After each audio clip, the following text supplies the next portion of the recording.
we're here with James Yeager from Tactical Response. He's been kind enough to let us come back out with him. I just want to ask him a few questions today, and we're going to start out. How do you prepare your family for a situation where you might have to draw your gun?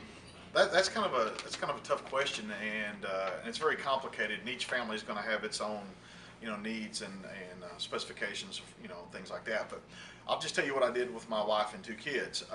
When they were very young, I told all of them, I said, if we're in public and you see me get my gun out, move away from me. And I told my wife, this is, get away from me, then call 911. And when my daughters got older, they could call 911. And then now it's later in life, and my daughters are older, and so like Kayla, who some of you might have seen on the Maxpedition video, she's now my backup. So I have people to help me now. Not that my wife wouldn't have before, but her main thing was to get the young children out of the way. And so basically you coordinate with your family, talk to them about what to expect. It's really no different than the fire alarm, the smoke alarm going off in the house. You need to have a plan, even if it's a rudimentary plan. You just need to have some kind of plan for when something happens, so you're just not caught flat-footed. That everybody has something they are supposed to be doing in this emergency. Okay, that's a great answer. Sometimes people assume that in a fight or flight scenario where their endorphins are running real high, they'll actually have... That's not endorphins, that's adrenaline. If your endorphins are running real high, you'd be just happy. Okay, we'll go with adrenaline. Well, that'd be great in a fight scenario too. Yeah, woo! But we all know that, sometimes your reaction time is improved in your gross motor skills. How does that actually affect your specific skills in a gunfight, the things you need to actually put your gun on target? Well, it does not increase your reaction time.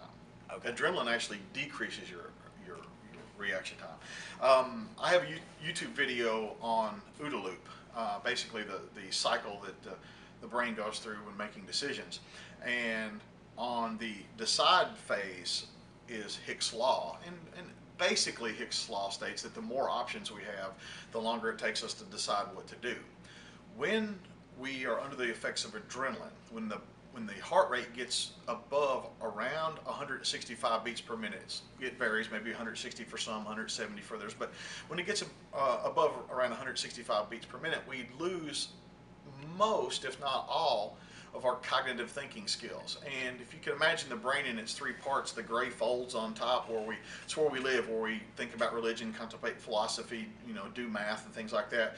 Then the center of our brain, the caveman brain as it's sometimes called, that's the emotional center of the brain, and that's the brain that we use under stress. And then finally the medulla in the back that controls autonomic responses and things.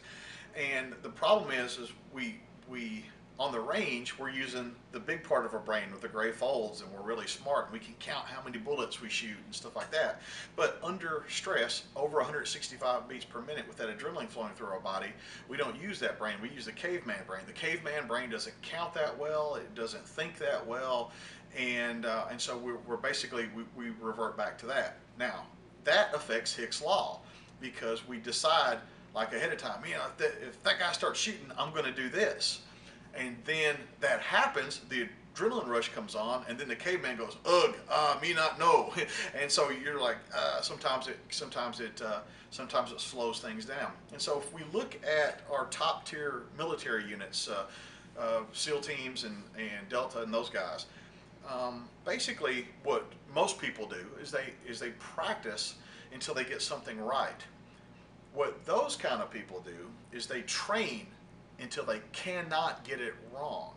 The amount of sweat equity that has to be invested in the difference in those two things is enormous. It takes many repetitions for those things, those skills that have to be performed under duress to work. And the most interesting part of this that people don't understand is that skills that are not learned in an adrenalized state cannot be repeated in an adrenalized state. You don't rise to the occasion.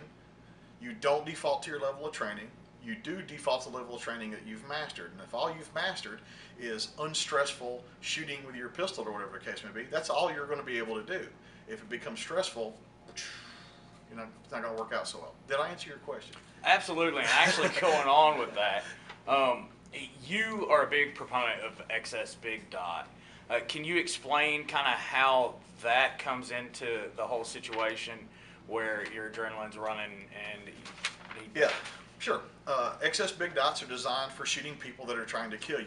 No other sight is, and that's as simply as I can put it. They are a direct adaptation of African big game hunting sights. With the African sights, for the big game rifles, they have a very shallow notch in the back, and they used to have like an ivory or gold up front, and just a very crude alignment to shoot this charging Cape buffalo or whatever the case may be, while it's trying to kill or attack them. Most other sights, the notch and post traditional sights, are merely made to align a gun to shoot at a paper target to make the smallest group possible so that people can make a score or a higher score on some kind of test. And they do not lend themselves well to gunfighting. Do they work? Yes. Do they help you align the gun? Absolutely. But big dots absolutely are made for gunfighting. They are the only purpose-made firearm sights that are made for gunfighting, and they are the only thing I would have on any gun that I'm going to use to defend myself or my family would use to defend themselves.